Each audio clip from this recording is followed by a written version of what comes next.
Hi, I'm Kayla. I'm 25. I'm turning 26 in less than a week. I'm not married. I don't own a home. I don't have any kids. The truth is that overall, I just really feel like I don't know what I'm doing. So yeah, I'm feeling lost. And I can't wait to chat with you more about that feeling. I'm also feeling pretty sick. That being said, I'm gonna grab some tea and let's do a little aesthetic tea montage so that I can get through talking about this without fully losing my voice.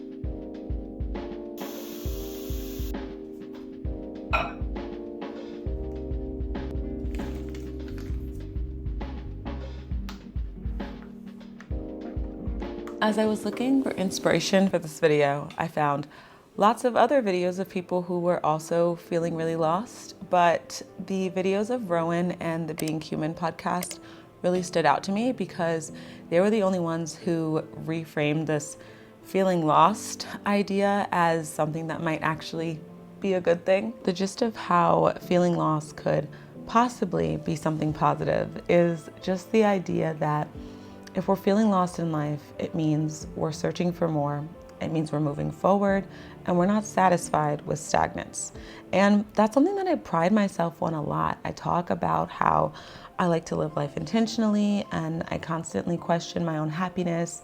I really am always searching for a better work-life balance, but often I think to myself, what is the point? I wonder if living intentionally just makes me question my decisions too much and if I should just buckle up for this ride of life and stop trying so hard to forge my own path. But those two videos reminded me that it's good to be trying to figure out your path in life. And inevitably, when you start down a new unknown path, you feel lost. And the metaphor that helped me really understand or resonate more with how feeling lost might be a good thing is to think about if I move to a new city. I'm on all new streets. I don't automatically know my way around because I'm in completely new, uncharted waters, and that's normal. And that's probably metaphoric to what's happening in your life if you're feeling lost right now. Maybe you're considering ways in which you might want to change or grow, or flirting with the idea of changing careers, or just trying to figure out if you're okay with the path that you're on. And it makes sense that as we tackle the idea of deviating from our current path in life and starting a new one, we feel lost. For me, that was nice to hear because feeling lost can really kind of send you into a panic, and it was nice to reframe it and think maybe lost is exactly where I'm supposed to be right now. But of course it doesn't change it and make it all sunshine and rainbows that I'm lost. Like, I'm here, I'm lost, I accept it, but it still begs the question, what now? So as I've done some research about feeling lost and how to cope with it, I've learned that what we should do if we're feeling lost is probably a lot like what we would do if we were physically feeling lost. We would pull out our phone, look at maps, and try to figure out where the heck we even are right now. But in order to do that, in order to really see where we've been, where we are, and where we're going, we'd have to zoom out. When I zoom out and I look at my map / life so far, I feel like I can see so much. I start my life as a young athlete, fully lost in her identity as an athlete, turned into a sick young teen in a wheelchair who has no idea who she is without athletics. And then I become a passionate, zealous young adult, determined to make a difference in the field of physical therapy. And I quickly morph into a burnt out new grad, drowning in work and turning to travel physical therapy to try to give myself a break. And then I see me currently, an almost 26-year-old who's traveling the world and getting to see so much, but ultimately still living the 9-to-5 life that I so desperately want to escape. And then that begs the question, what's next?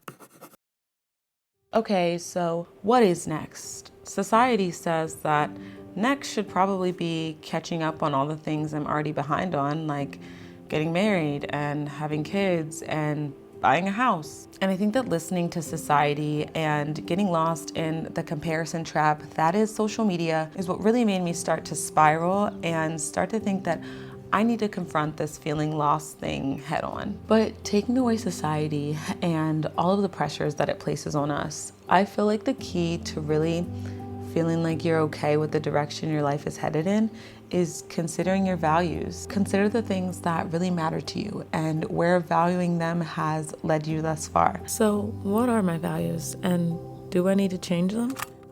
If I had to decide my life values, I feel like I could break it down into 3 big things. My freedom, my family, and my friends. So I'm gonna start with freedom because I feel like it's something I lament over almost every day, and I feel like it's probably the value that has been guiding me the most as far as my life decisions go. I don't know what it is about me that yearns for freedom so much, but I do know that life is short, and whenever it may end, I'm gonna need it to have been on my terms that I lived it. The biggest example of how important freedom is to me is literally quitting my job after 7 months and now being out here in Hawaii. Like, that's me desperately trying to feel control over my life. But the true thing about travel physical therapy is that I feel like this path just leads to more travel PT. Like, I don't know where the growth is going to come in here. And confronting that reality is hard because I immediately feel like I'm starting to complain about my job, which feels ridiculous. Like, how can I complain? I'm out here in Hawaii. So I think in order to not feel like I'm just super ungrateful, I try to make sure to focus on the freedom I have right now and enjoy it, but also make sure that I'm doing things in my life that are gonna lead me to a path to more freedom. And one of those things would be this. I so appreciate the privilege to be able to sit down and make these videos and just talk about what's on my mind. And sometimes it's really easy to get lost in the views and the fact that I'm a small channel. But what I remind myself is that this is still so freeing. Like, maybe it's not causing my financial freedom right now in this moment, but what it is giving me is so much emotional freedom. Just the ability to sit down and discuss my life and my feelings with a community who's living similar versions of this is so freeing. I'm so appreciative of this platform, and I guess I just want to take a minute to say thank you for being here. So my advice to myself and to you, if freedom is important, is to really just pour into the things that make us feel more free. I'm gonna keep pouring into YouTube, and I'm gonna keep exploring and traveling in all of the amazing places I go. And I think the more I do that, hopefully, the less lost I will feel. Okay, next, family.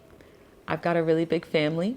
I'm the oldest of all of the kids. There are 4 of us. So, you know, I'm Mama Bear. I've always been my siblings' protector and caretaker. And as we get older, that's not really the role they always need from me. And I think that's a really hard thing to accept. I think what I need to understand is that valuing this thing called family looks different as we all grow up. Right now, valuing my family just looks like reaching out to them, talking to them as much as they'll have me or want to talk to me, and being okay with however much that is. My big takeaway about valuing my family as our family grows and becomes older is that individual growth does not equal being forgotten or being less close to them. It just equals a different version of being close to them. So to my family, I love you and I value you, and you've got to talk to me over the phone as much as possible so I don't feel lost. All right, let's talk about friends. Having a community is something I feel like I've struggled to build ever since not being as heavy into athletics after high school.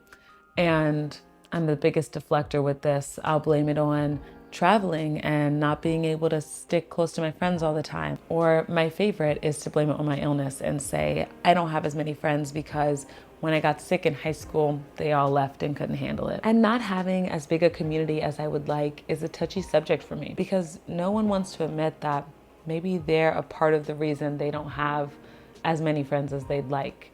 It makes you feel like there's something wrong with you or you're not likable. So I've made a decision to stop deflecting the size of my community on what happened to me when I was younger and also to take an active role in growing my community. So my takeaway with my friends value is that I should reach out to the friends that I have more. I should tell them how much I appreciate them and make a conceited effort to incorporate them into my life, even as I travel and move further and further away from them. And if I want more friends, then I need to do something about it, go out there and make them. Obviously, it's not that easy.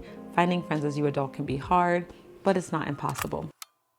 And running through my values just reminds me that the beauty to this whole being lost thing is that I have the answers. Okay, maybe that's the beauty and the scary part of it all, but I'm choosing to focus on the beauty right now. By having the answers, I mean only I know what values and what direction in life will make me feel more found. And so I think I just need to keep exploring those values and how much I incorporate them into my life and just become more comfortable in this discomfort that is being lost, because it's helping me grow. And my takeaway for myself is that while yes, I may have the answers and I may be the one captaining this ship, those answers may only give me a direction and not a true destination for where my life is gonna end up. Because I think the only true way to know the destination is to know when the trip is over. So I get to choose the middle of this story, not the end, and that's just gonna need to be enough for me right now. The moral of the story is we got this, we can do it. I love you, and I will see you very, very soon in another video. Bye.